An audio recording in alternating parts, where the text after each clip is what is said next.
So Tezos was a solution when Ethereum prices had gone up, even back in 2021, and sometimes whenever Ethereum prices would go up, people used to start coming on Tezos, and it's still I see the trend in that. But there's even Polygon and other chains that had come up. So why does Tezos beat Polygon and other chains which are solution for low gas fees for artists?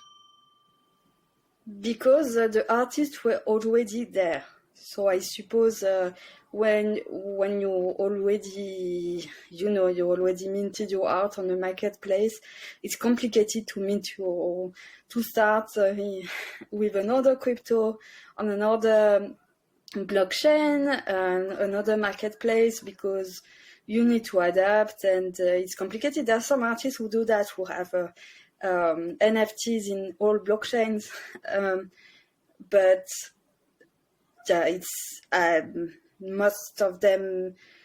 I think the ones who were on Tezos, sometimes they go to super rare, they use Ethereum, and Solana too. But it's a long process to start with a new marketplace, and complicated, especially for the people who come from the traditional art world. Absolutely.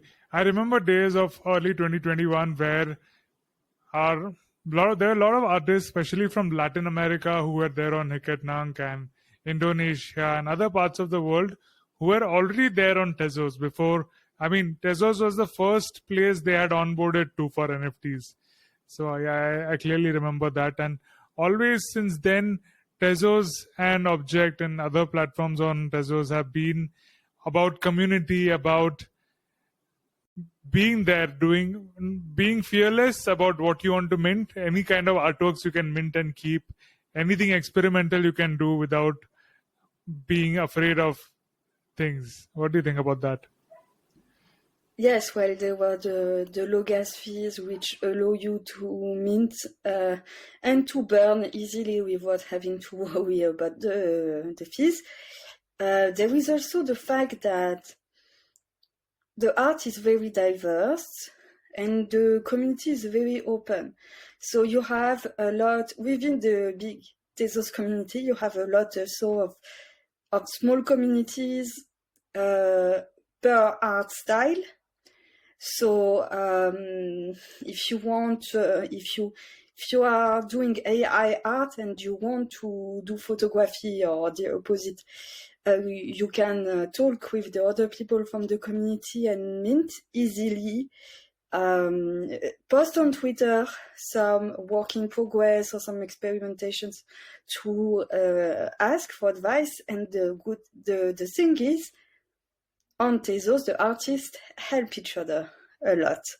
So, of course, there are always some dramas, but overall, I see that new artists, when they start a new kind of art, they are really supported a lot. I saw a Brazilian artist who started doing pixel art, and it was better and better and better, and the other pixel artists supported him saying, oh, there is this new pixel artist, support him, etc.